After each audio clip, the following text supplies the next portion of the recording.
morning, all empathic sensitive souls. It is Wednesday. Happy Wednesday. Have you been trying any of the sleep techniques that I talked about on Monday?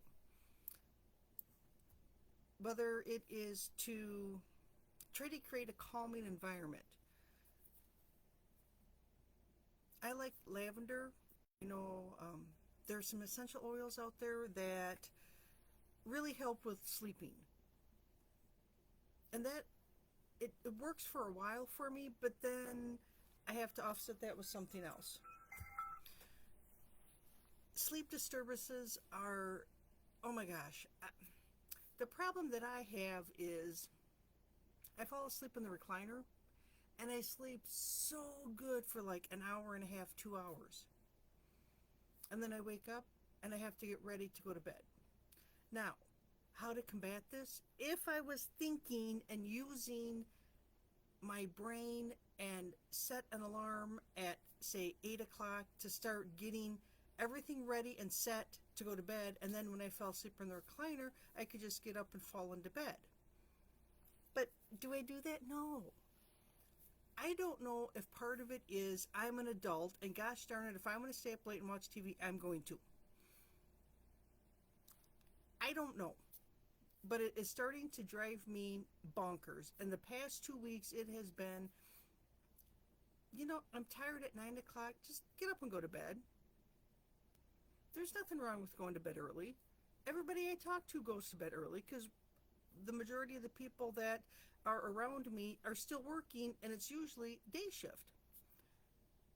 I'm a bit of a night owl, so that comes into play too. That's also a problem when you have to work day shift hours. So what do we do? How do I get out of this mindset? I have to take accountability for myself. I have to realize that I am the one that's responsible for me. And it's hard when you're responsible for everything else that goes around you. Sometimes you just want to not be responsible. But then I have to realize that in that responsibility to myself, it is for my highest and greatest good.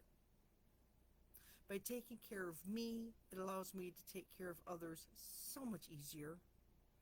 So I have to talk to myself. And I have to keep telling myself, I can do this. I am worth it. I can do this.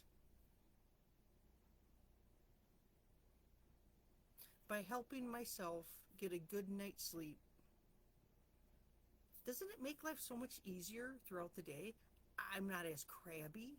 I have more patience, especially dealing with the insanity that happens at work or even on the drive-in, because people, I don't know if they're also having sleep disturbances and they get up late and have to drive totally insane to get to work on time.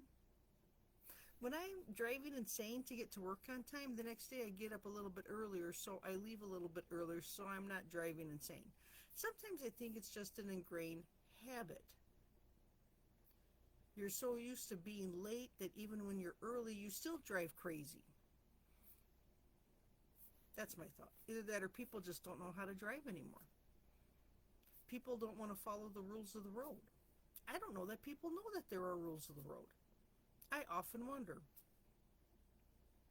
What else could we do to help our sleep disturbances? Create that relaxing nighttime routine. Stop staring at this thing. I find myself scrolling through Facebook. I'm like, why? And then I get sucked into reels. Why? I'm still working on my whys. I do breathing and mindfulness exercises. I like to listen to meditations.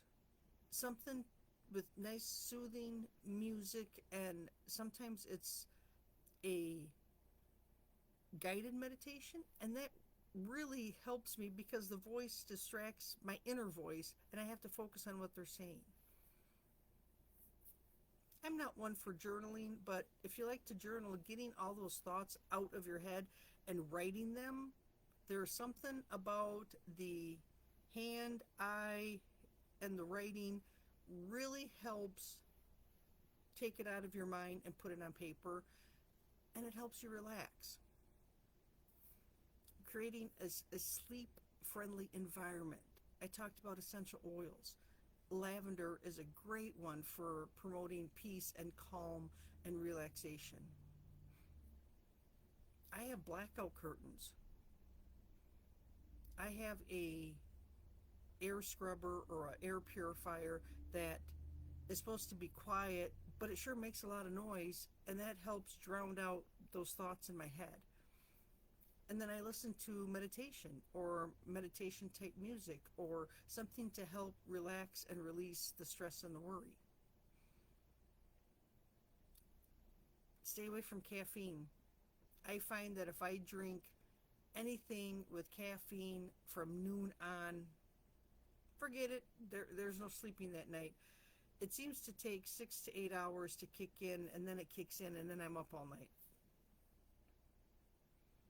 Trying to be consistent, going to bed exactly the same time or really close to the same time, but also getting up at the same time. I don't like getting up on weekends. I love sleeping in. It's really, I get my best sleep from 7 a.m. to 9 a.m. 2 hours solid sleep, but I always can't do that on weekends. So getting up early and staying up early, because I can get up early, I just don't want to stay up. But to be very consistent with that every day of the week, not just Monday through Friday. A lot of times I will grab a meditation that walks me through releasing my muscles. And I usually get halfway through and then I fall asleep, and that's okay. That's what it's for. I always say my mantras at night, and I say prayers at night. And I find I don't rest well unless I say my prayers. And why, I don't know, but it's almost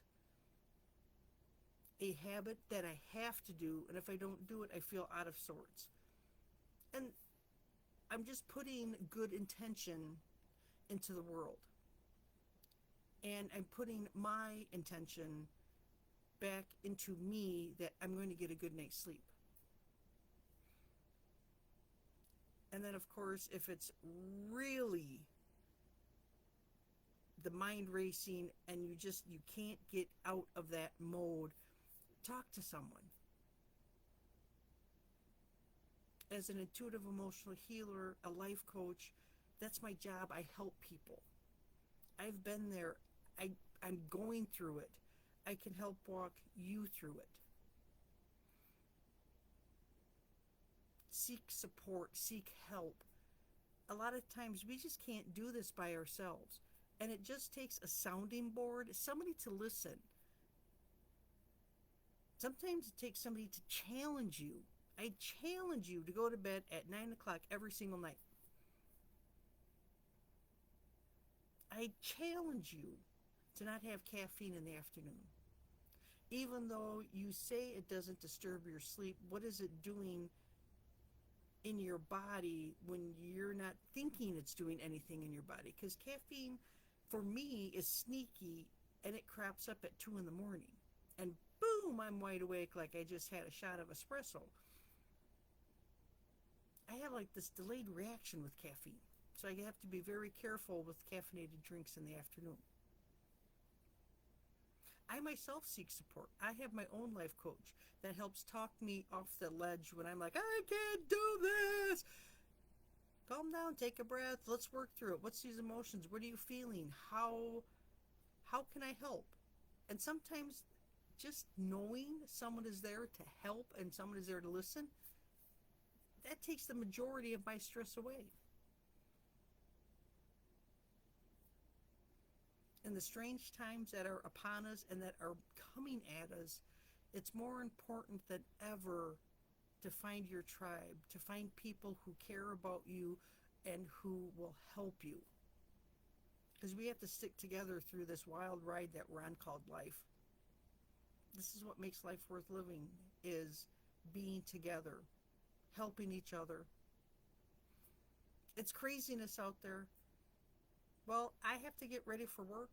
Finish getting ready. I got to head out the door. It's been one of those crazy mornings already. I didn't want to get up. I was so comfy and it's so dark out, and I think it's going to be a cooler day today. I just wanted to nap longer. But of course, we need to get to work. We need to get moving. It's going to be a great day to have a great day. I hope that my talking about sleep disturbances gives you some tips and tricks. It can help you. Again, if you need to talk, I'm here for you. Drop a message in the comment field. Drop me an instant message or direct message. Send me an email. Keep me posted on how everything is going. Bye for now, everyone.